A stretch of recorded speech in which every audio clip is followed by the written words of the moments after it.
Okay, tēnā koutou katoa. Kia ora everybody, my name's Harvey Brooks. I'm the Executive Director of the Waikato Wellbeing Project. Thanks for joining us today on our webinar on affordable housing. Now, I'm just going to ask for a little bit of housekeeping first, and then we'll start the hui properly, and I will hand over to Juanita. So first of all, can I ask everybody who's on the call today to please turn off your microphones so that we don't get any background noise coming through? That would be absolutely fantastic. And just to advise you that we are recording this hui, and we'll make that available through our social media channels and YouTube afterwards if you want to catch up and relive the experience. So first of all, I will just start us with a karakia, and then we'll get into the hui. He nui tātou. Whakatakata hau ke te uru, whakatakata hau ke te tanga, kia makina kina, ki uta, kia mataratara, ki tai, e hi aki ana te atakura, he tio, he huka, he hauhunga, tīnā, haumi e, hui e, taiki e. All right, welcome everybody, and it's great to have you here today. There are some people just joining now, so apologies if you're picking up the conversation slightly as it's happening. So it's my pleasure to introduce Juanita Ali, who is the author of the report that we're describing today, and Juanita has been working with us at the Waikato Wellbeing Project for the last year or so. And just to introduce her briefly as well, so she holds a master's degree in economic policy from the University of York with postgraduate certificates in sustainable economics from the University of Cambridge and data science from the London School of Economics. So I don't think there's any doubt that Juanita absolutely knows what she's talking about. She's worked in New Zealand with people like Auckland Council, MB, and also as a private consultant across a range of areas, and spends some of her time also working for the United Nations on a range of wellbeing issues. And so housing has been a big focus for Juanita while she's been with the Waikato Wellbeing Project. And today she's going to talk about the work that we've done on affordability.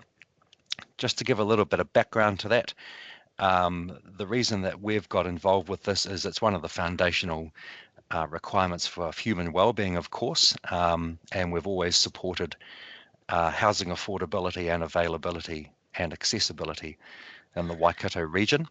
Our work in areas like kai security, kai motohake, and other wellbeing factors has consistently pointed to housing affordability as a major factor driving well-being for our whānau and hapori across the Waikato. So the more we've looked, the more we've seen housing affordability as a big driver.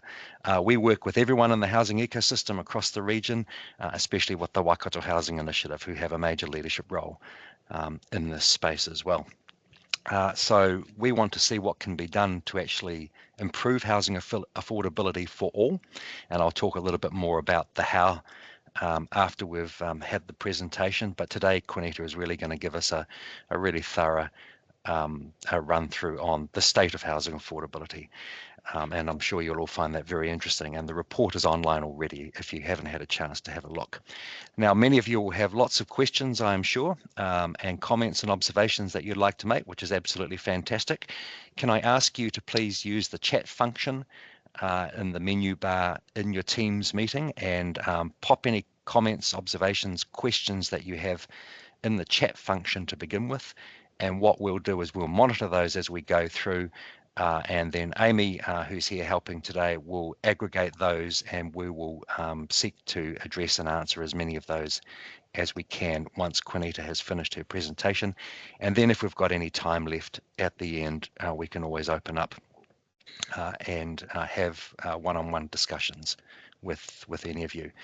So with that, I'm just going to ask once again if you could just turn off your mics for this presentation, and I'm now going to hand over to Juanita to make the presentation. Juanita. Okay, perfect. Thank you. Kia ora koutou. Thank you for the patience while the LT worked with me, and thank you for joining us today to explore a topic that affects every one of us, the real cost of housing in the Waikato. And this presentation draws from a new report, Hiding in Plain Sight, which looks beyond just housing prices and asks what are the social, economic, and well-being costs when housing becomes unaffordable. Over the next half an hour or so, I'll share the insights from our report, and the presentation is divided in about 3 sections. Each section has about 3 slides. I'll be talking about place and purpose, then the evidence and the data, and the impact it has on communities and well-being. I'd appreciate if you could keep the questions towards the end. If it's something really urgent, happy to answer it. So let's start by talking about what it means by grounded in place and guided by purpose. And this is acknowledging the whenua and focusing on our shared responsibility for housing and well-being.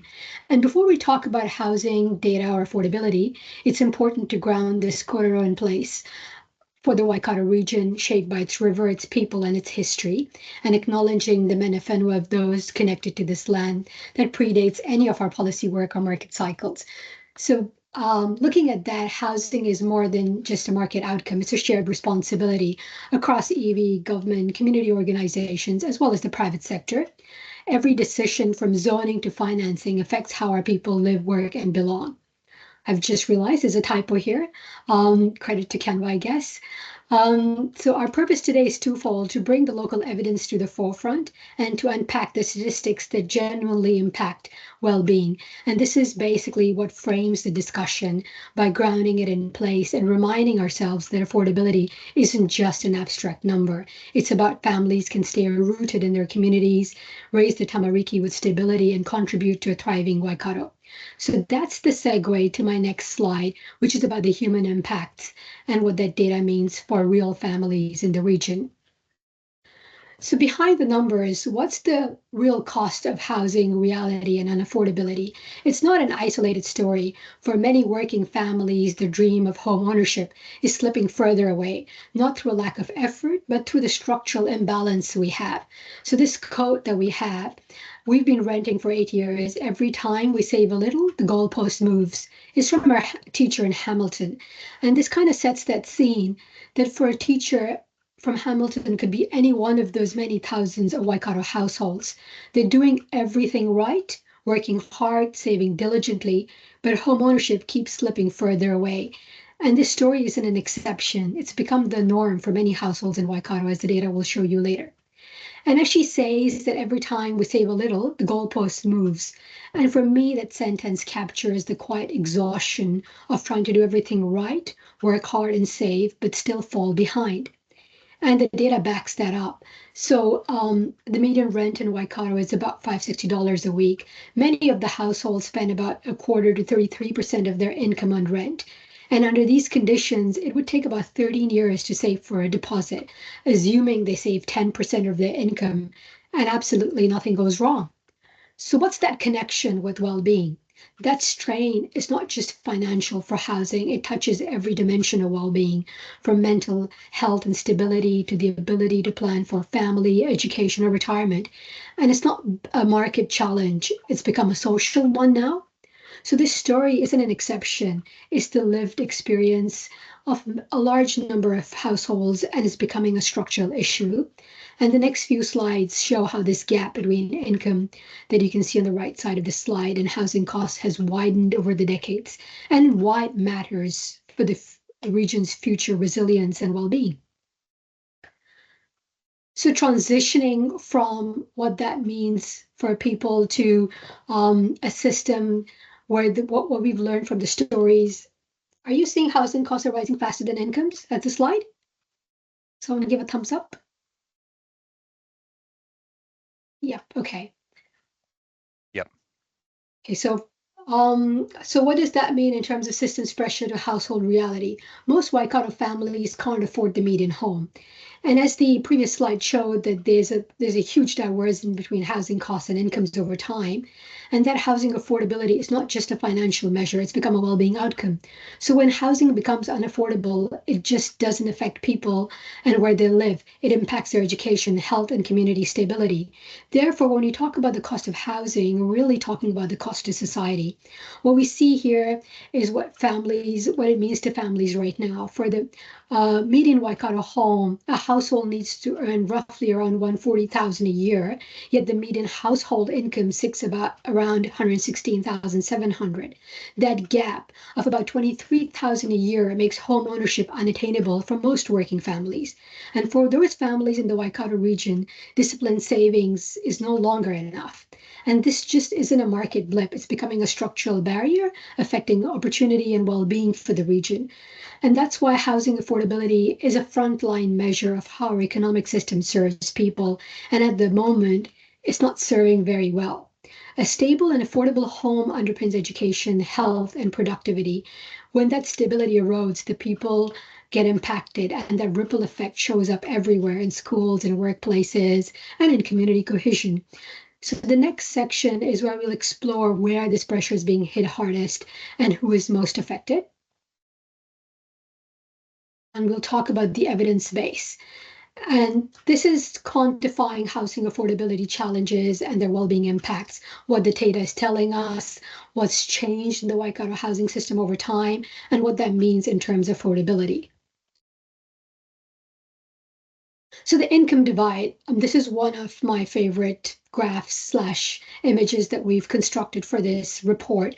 And as you can see, it shows how the affordability gap has widened and evolved over the 3 decades. With the data, you can see it starts from 1995, and the red line represents Waikato's median house price, and the black line shows median household income. In the 1990s, the ratio hovered around 3 times income, considerably affordable, and as per international standards, which is considered affordable, 3 times the income. But since the early 2000s, the two lines have pulled apart dramatically, as you can see. By 2025, the average Waikato home now costs about 6 times, and sometimes 6.5 and 6.8 in certain sub-regions, the median household income, firmly in the severely unaffordable zone. So what's the long-term trend for this household price versus household income? What does that mean? It means that from mid-1990, the divergence has increased so much that it's becoming a structural problem. And the Treasury data further highlights this divergence. And as you can see, that big gap, that's the structural shift. It's not just a temporary market cycle. We can't say it's just economics or it's a financial cycle that we're seeing in the past couple of years. It's an income divide that's widening. And when wages simply can't keep at pace with the rising cost of living and housing, this means home ownership is increasingly tied to existing wealth or intergenerational support. And what does that mean? That means it's not tied to individual work or effort that families can actually undertake. It's tied to what they've saved or what wealth they have access to. And that's why affordability and housing affordability becomes an equity, a fairness issue, and a well-being issue, as much as it's an economic and financial issue. But that's why it's an important area of focus for us as the Waikato Wellbeing Program. So that's the point that I'm trying to make across this image and these graphs, is the gap is widening, and it's supporting those who already have access to that saving or finance. Now, what happens when that gap widens? The deposit climb keeps getting steeper. And if you look at it like a bit of a staircase, it's getting higher and higher, and home ownership is drifting out of reach. So for those households trying to get into the market, the deposit has become the biggest barrier. In 2025, it takes about 13 years to save a 20% deposit, and that's assuming a 10% saving rate, no rent increases, and no major setbacks. And that's quite unlikely these days. So if we keep using that same forecasting model, and the details will be in the paper and happy to discuss later as well. So with that same forecasting, by about 2035, that grows to 21 years, and by 2045 to 28 years. Of course, that's a forecast. Economists love forecasts. We don't always get it right, but that highlights the challenge unless existing conditions change. So that's what we're up against. And that ladder to home ownership is no longer a ladder. It's becoming a bit of a locked gate for those medium income households in Waikato. And to buy that 740K house, the household needs to save about 25K. And that amount is what represents the affordability gap. So without some sort of a structural reform or a system review, it's obvious savings alone won't bridge that gap. And access to home ownership will continue to drift further out of reach for ordinary families without access to savings. Now, when that happens, what does the market do? As an economist or a policy person, without even a well-being lens, I could say it definitely goes to the rental market. And that then affects families further. So what happens when the home ownership slips further out of reach? Here's where the pressure lands, the rental market. So across Waikato, the median household now spends a quarter of its income on rent. And for a low-income household, that jumps between 32% to 43%. And rental stress is particularly severe in Hamilton and South Waikato, where more than $1 in $3 goes towards housing. And that's a lot from your income. So for families who can't buy, that pressure doesn't disappear, it just shifts to the rental market. And that median rent is about 25% of your gross income across the Waikato, slightly under the 30% stress threshold. So for those who are low income households, they're spending 32 to 43%. They're definitely in the stress threshold. And that's highest in South Waikato, where incomes are lower and competitions for rentals is intense. And this is creating trade-offs. Families cutting back on food, health, or heating just to keep a roof over their head. These families often face impossible trade-offs, cutting back on food and healthcare. And what's changed is that renting is no longer temporary. It's become a permanent reality for many of these working households, while affordability gaps push more people towards social housing or emergency accommodation. And we've seen an increase in that as well. So the problem isn't just about who can buy a home, it's about whether the rental market itself can sustain regional well-being. So that was the data, and there's a lot more data available in the report, and there's sub-regional variances as well. So once we've looked at the data, what does that mean in terms of a well-being lens? What does it mean for the community, for the people? And what does it tell us in terms of the place-based well-being lens? So we've got a bit of a analysis that explains how we go forward and what the deposit dilemma means. So let's look at one of the most defining barriers to home ownership. That's the deposit gap. And for many, that dream of owning a home ends not because they haven't done enough effort, but because the financial system is moving for home ownership is moving much faster than their incomes. So as of this year, the 20% deposit is a huge 25,000 is a huge cost to the family's annual income. And that means for most people, even those in full-time work, home ownership is unlikely without any external help. Now, moving to the middle blue column, even if a household does save diligently, say about 10% of their gross income every year, it would take about 13 years to reach that deposit, assuming no emergencies, no rent increase, no price inflation, conditions that simply don't exist in reality. But what we're seeing here is that it's not a failure to save. It's a system where deposit required grows faster than wages. And with rents eating up about 30 to 40% of income, even disciplined savers can't keep up. So that's a real challenge. Now, transitioning to the right column on green, credit access compounds the problem. Lending criteria today favors dual income, asset holding, or already owning households. That means moderate income earners, including essential workers, are often locked out even before they start saving. So only about 25%, and this is from the household data, Waikato renters are in a financial position to save enough for a deposit, even under ideal conditions. So that's an enormous challenge that we're facing. And it's just isn't about budgeting, it's structural. The deposit ladder that used to lift people into home ownership has become a locked gate for an entire generation. That's why when we talk about affordability, it becomes a well-being issue, not just a housing one or an economic one. So what's the geography of inequality? Where does the housing pressure hit hardest in Waikato? And this is more about framing the housing affordability as being uneven across the region. So it's important to remember it's not just one story, it's a bit of a patchwork. Housing stress is not evenly distributed, particularly in districts with lower incomes. For example, the experience of a household in South Waikato is very different from one in Waipa, for example. And what does the patchwork of pressure mean? The spatial analysis shows that the districts such as Tokoroa, Huntly, and Norawahia consistently rank among the most unaffordable areas once you're comparing housing costs with local incomes. And these communities face a double challenge, low income levels and rising housing costs, which means stress ratios are much higher than the regional average. So what does that mean in terms of the structural geography? Areas that are closer to Hamilton or Auckland benefit from infrastructure investment and job access, which helps supports income.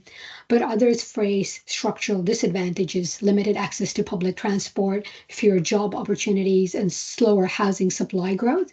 So the pattern we see isn't random, it's the outcome of how infrastructure, employment, and land use have interacted over time and the impact they have on economic and well-being of the households in the region. So, what's the policy implication? For example, in South Waikato, with more than 40% of renting households now spending 30% of the income in housing, that's a technical definition of housing stress. And in contrast, it's below 25% in Waiba. So it means that one size does not fit all for a housing policy, and that simply won't work. We'll need place-based housing solutions tailored to local economies, local incomes, and the pace of growth and economic reality in each community. So housing affordability is just not about money and finances. It's also about place, about people, where the pressure builds geography, and how we see the compounding effects of well-being in each of these regions and the further impacts they have on food, health, education for these communities. So that brings us to the last slide in this section, Beyond Bricks, how housing stress undermines well-being. So when I started this work, I started as an economist, as you can imagine, or a policy person. And when I started looking at the data, talking to stakeholders, and talking to my colleagues at the Waikato Wellbeing Project, it was clear that housing stress is a direct outcome of well-being for that region, and framing housing stress as an economic issue is not just one framework. We need to see it beyond that. Housing is an issue of well-being, about prices, about communities, and it's an impact to a region on it as a whole. So we often think of housing stress as an economic issue about prices, deposits, or rent, but it's much more than that. Housing stress is a compounding driver of poor social outcomes. When housing costs push past 30% of income, households are forced into tough choices, delaying medical care, skipping meals, or relying on food banks. And these are not marginal effects, they're core well-being impacts. The UN has recently done a lot of work on their SDGs and the impact it has on equity and outcomes. I won't go into detail, but happy to share any links that further elaborates how housing stress undermines economic and equity gains in the region. So where does, coming back to Waikato and the local context, in Waikato, more than 18,000 households now experience food insecurity, and this trend has worsened with rising rents and job instability. Overcrowding has increased among Maori and Pacifica households, leading to higher rates of respiratory illnesses and school disruption. We've also seen an increase in mental health referral spikes in Hamilton and South Waikato, following rental increases and job losses. Of course, not attributable 100% to increase in rents, but also the economic conditions in those areas. But housing and rent is definitely a major contributor. So these patterns mirror regional inequality. The same districts with the highest housing stress also show the highest social service demand, directly linking the impact on well-being and how these effects impact the inequality in those areas, and they're not evenly distributed. Whānau Māori, single-parent households, and no-income renters bear the greatest burden, often due to systemic barriers such as limited access to subsidies and appropriate housing support services and wraparound services. So the people who need most stable housing are often those with the fewest options. All of these pressures have a ripple effect. They're connected. High housing costs ripple into food insecurity, overcrowding, school disruption, mental health strain, reduced job retention, and greater public health burdens. That is why housing is not just an infrastructure and market issue, it's a foundation for community well-being. So that's my last slide for this section, and coming out to the final takeaways. As we've seen, housing in Waikato is not an affordability challenge, it's a well-being challenge. The data tells one story, but the lived experience tells another. Families making impossible trade-offs, young people locked out of home ownership, and communities under pressure. Housing well-being should and ought to be a regional well-being responsibility. And we can't fix this through one lens or through one agency. It requires a collaborative approach across government, local government, EV developers, and community housing employers. And when housing outcomes improve, so does education, productivity, and health outcomes. It's all interconnected. So Waikato has the best partnerships and it's got a very good alignment towards well-being and making housing well-being, which should not just be an economic goal, but a shared community value. And that's my last slide. So I've put some policy suggestions and some framing by zooming out on what the evidence really means. And we often hear that we just need to build more houses. But as you would have seen through the analysis and the data, that supply alone won't fix affordability. Affordability is not a number, it's a system we design. It depends on how wages, housing types, land use, and public infrastructure interact. And if you see that left side policy and strategy shift, from a policy standout, this means three things. We must reframe affordability as a structural issue, not just a price issue or a supply issue. And we must treat housing as infrastructure, the foundation of well-being, not just private investment. And third, we need to prioritize outcomes beyond volume, focus on stability, equity, and productivity. And the right side is, what does that affordability require?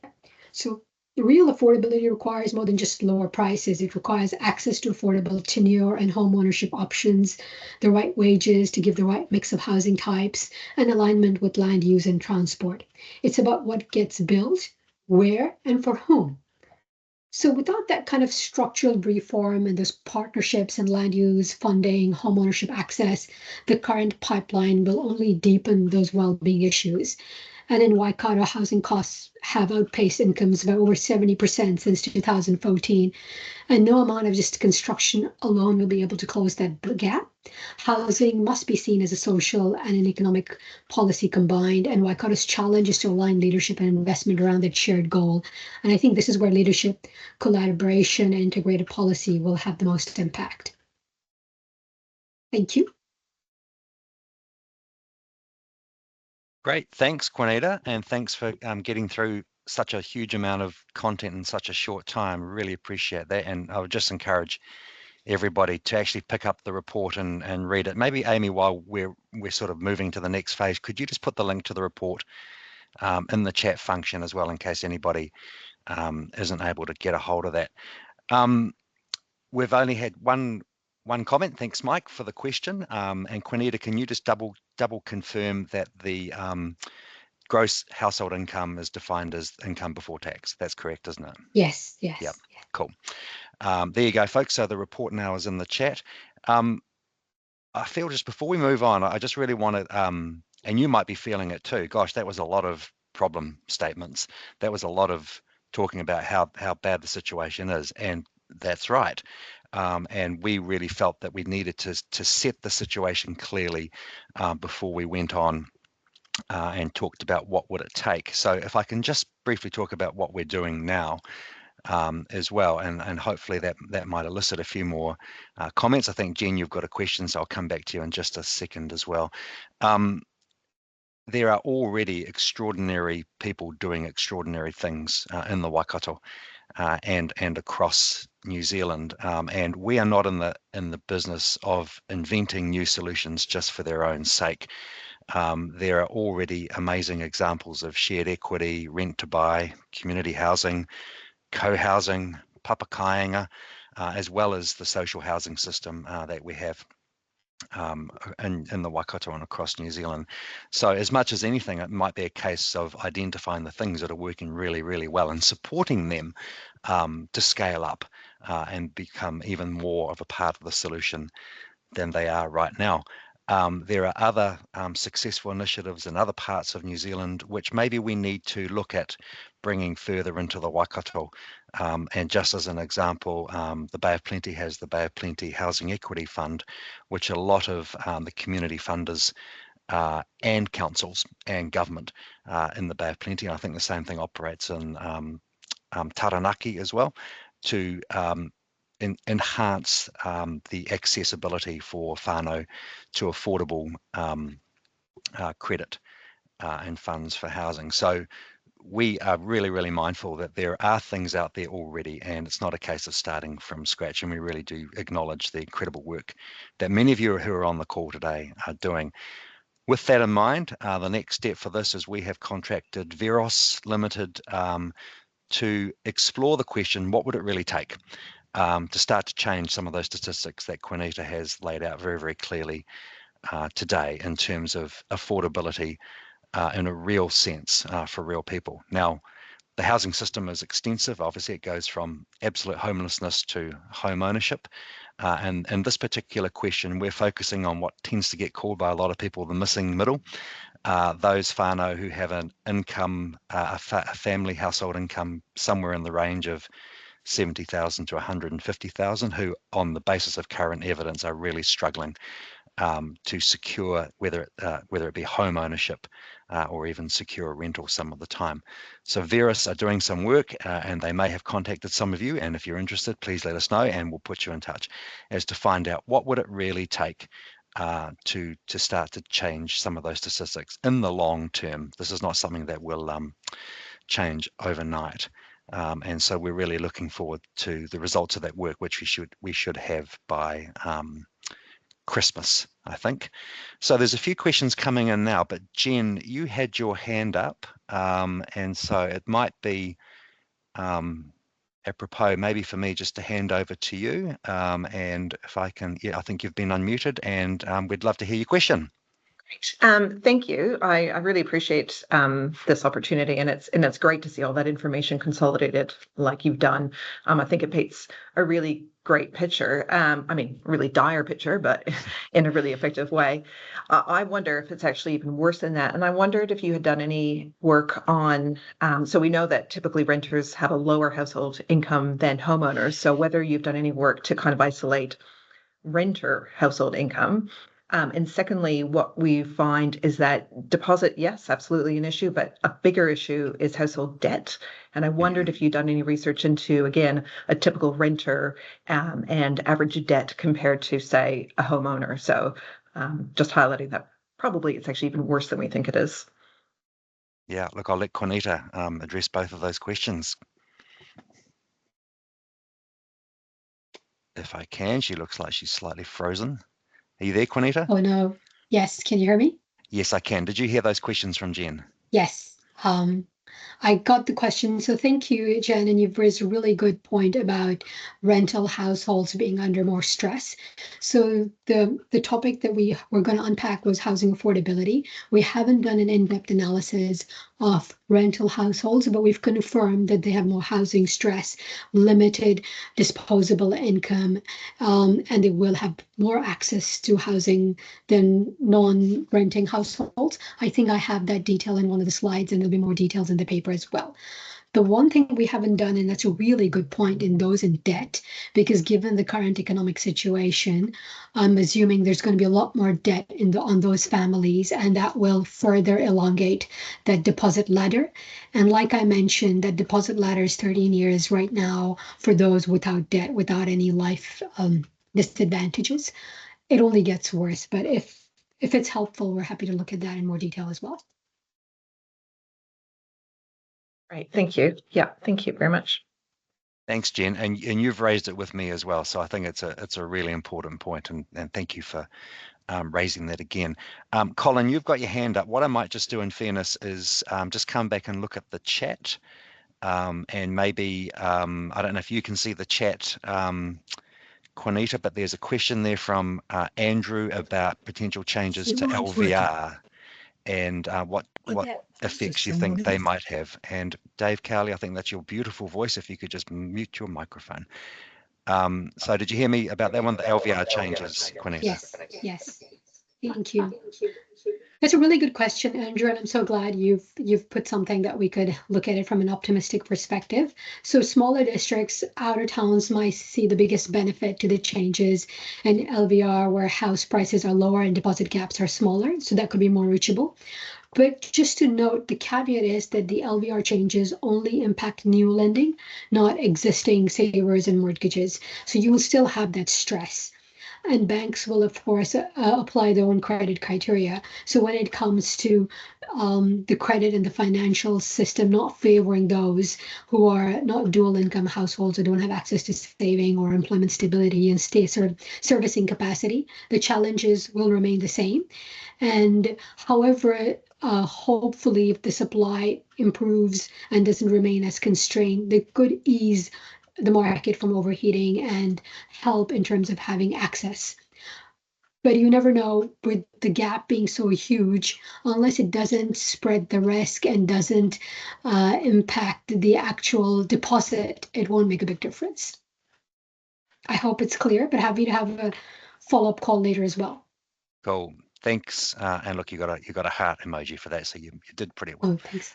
And then just lastly, before I come back to you, Colin, from Sian, kia ora, Sian, question about treating housing infrastructure as infrastructure, not private investment. Sian's asked about your views on how that policy shift can be incentivized where there appears to be an emphasis on housing and home ownership as the ultimate goal. And do we need to change our mindsets about that as part of the systems changes that we're talking about? So that's a really good question. I'm so glad you've asked that, Sean, because this is the experience that we should be taking from other countries where home ownership is not the end all and be all, but there are diverse models of home ownership. So the current paradigm we have is home ownership is equated with stability, success, and social stability, and it's structurally reinforced through our tax settings and mortgage lending bias and all of that. We need to position and reframe this. And it's a really good point that if we can't solve the issue, how can we position housing not as a financial asset, but as a public good and a productively enabler, and compare it with roads, for example, roads, water, and other infrastructure. And that basically means building in a bit of a financial lever where Treasury HUD or my old colleagues in MB could integrate housing well-being with public infrastructure frameworks. So what does that mean? How can you make housing investment fiscally comparable like we do with other infrastructure assets, for example, a road? So that would require a whole system approach. And then looking at global examples, the government and council housing initiatives that Kaingora is also looking at, how can we have models that have long-term rental tenures for those who can't afford, and how can you build that into the National Housing Infrastructure Framework, for example? So these are examples that are very happy, but to delve into and talk about in detail, UK has done some really good work on value capture, inclusionary zoning, and long-term leases for those who can't afford to buy homes, but to be able to access stability in housing. Thanks, Juanita. And there's obviously lots in there and lots more to unpack. And as we mentioned, there are some of those models in New Zealand, whether it's shared equity, rent to buy, yes, that type of thing. And yes. if I can just say, I think it's a really good point. It often surprises me that it's the people who own homes who often make the suggestion that other people should give up on owning homes. And so we've got to be careful we're not pulling up the ladder once we're already on the boat. But thank you. Right, Colin, thanks for your patience. The floor is yours. Go ahead. Can you hear me first? Yes, we can. Thank you. Okay, so I'm a real estate consultant, been in the business for 56 years. For the last 8 years, I've actually been looking at why home ownership is so unaffordable. And there's probably, rather than ask a question, I'll probably be able to give you some information to give you background. First of all, in 2008, the Hamilton City Council employed an economist that gave a report and said limit limit land supply to give people an economic incentive to go into inner city living. And then Harrison Grierson did a report also in 2008 and looked at the infrastructure within the city to see whether it was possible to do intensification. And they also did modelling on inner city apartments. And their conclusion was they couldn't do inner city apartments economically. And the question of infrastructure, the council was not able to answer whether we actually had the infrastructure available for intensification. Now, probably critical, though, is the Hamilton Peacock's business case that I was looking at yesterday, and I've asked a whole lot of questions. You probably need to actually read this. This is November 2017. The modelling was never peer reviewed. I've actually asked under an OIA to MB, and they confirmed it was never peer reviewed. Hamilton City Council has also never peer reviewed it. But what it's actually saying is when they did their modelling on affordable housing, they forgot the land cost and the actual cost of the buildings. And our problem in New Zealand, and it's right across the world, but specifically Hamilton, is that our land cost has got out of control. And Market Economics have done extensive reports for the council, and in their report they did in, I think it was 2021, they said that land made up 35% of houses in 1995, but made up 58% of housing costs in 2024. Now, unless you can get the land cost down, there is no way you can do affordable housing. And the way the council's modelling has been done, they are assuming that wages are actually going to go faster than house prices. And I employed Adam Thompson, an economist in Auckland, and he did a report for me, which I gave to the council. And basically, market economics modelling is the fundamental problem of why housing is so unaffordable. There's just no way the modelling that they're working on is actually feasible. And I've been to Treasury, I've done work for Treasury, I've done work for MBIE. The council, they didn't even consider infrastructure or restrictive covenants in their modelling. And what's really concerning for me is that last year, under the National Policy Statement on Urban Development, the 2022 variation, it stated that council must do commercial feasibility, and yet they ignored commercial feasibility on all the housing modelling. So there's a range of information that you probably need to be aware of. There's heaps available, and the best book to read is probably The Best Laid Plans by Mr. O'Toole, an American, and he actually tracks why housing is so unaffordable. But look, sorry, I've taken up more of your time. I've got information available that is relevant to you all, and we've got to actually sort out the land issue rather than actually just try and push into more different housing options. Housing options is one solution, but there has to be more land available for housing to be affordable. Thank you for your time. Thanks, Colin. Juanita, there was a lot there, but I do want to give you a chance. Was there anything you wanted to sort of speak to there that stood out for you? Yeah, no, I'm so glad that as a developer, Colin raised that issue. So you're absolutely right. Land is a large share of developed values, and in urban areas, especially those of Waikato, the land is scarce or it's not regulated, and it's a large part of the building construction cost. So regulation, zoning, density, infrastructure constraints push up land premiums, and that's what I discussed when I talked about wealth being accumulated for those who already bought. So without land costs, models understate the floor price, and that's a big issue for developers as well. You can't really call it affordable. And I worked in MB and Treasury both, so I'll apologize for the errors for the teams I worked with, but you can't really forecast the construction cost unless you haven't input the land cost. And land cost is increasing now, and especially in terms of servicing and regulatory obligations. So that's for sure. Land costs and land reforms impact building costs and construction, and you can't deflect from that. You raised Peacock, and that's a urban development zone for Hamilton. So zoning is important. I'm not going to go into the council part, but there's a delay and risk premium and value capture issues when you don't have the right zones, and the land premium and pricing gets impacted. So you're right about the housing strategy that HUD did. There was a recommendation that land and unavailable land feeds into building costs. So I think it's there, but yeah, if it's not in the model, then it's not a fair assessment. I would agree with that. So if your supply model limits land's cost, it's likely that the modeling has not been done in depth in terms of stating the floor for the delivery and the cost of the housing. So that's a really important caveat. Thanks for highlighting that. Hey, Colin, just can I get Veros to get in touch with you? And I think they'd love to hear some of your thoughts and factor those in. If that's okay, maybe you can just put your email address in the chat and I'll pass it on, because you've obviously got a lot of knowledge there. It's really appreciated. All right. Joe has asked you a question, Juanita, about I guess the equity in terms of house buying and who can invest in houses or buy second homes, and what that means in terms of the impact of non-home ownership for people. Any any thoughts from you as a policy expert on that really important question? It's a very political question, but I think from my data, I did highlight that the current market is skewed to those who are dual income owners, those who have access to wealth and savings.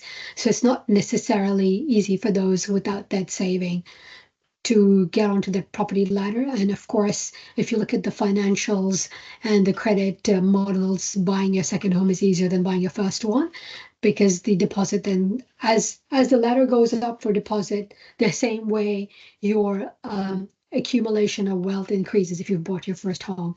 So of course it's a challenge, and it has equity considerations. I'm not sure on the policy. We haven't had any policy on second home ownership yet, but I think with the government announcing the going for growth in the housing plans, there will hopefully be changes that will allow access to more affordable homes. That's all I can say. Awesome. Hey, thank you. I do wonder whether part of the problem is we have a mindset of it being a housing ladder, which makes it sound like it always has to go up. All right. Well, look, it's just about 10 to. I'll just ask if anyone else has got any further questions or comments or observations. I mean, this is obviously just one of those issues that it's just got so many dimensions. We're only speaking about a part of the housing continuum today. There is so much else, other important things happening in terms of homelessness and the important related but quite different issues that are there as well. And we're really interested in those and what also can be done positively to change some of those outcomes. And you can see some of the work that we've been doing through Lots of Little Fires from Joe Wilson as well, which has been magnificent. But I'll just give everyone else a second if there's anything else that they'd like to raise. And if not, then we'll close the hui and let you all get on with your day.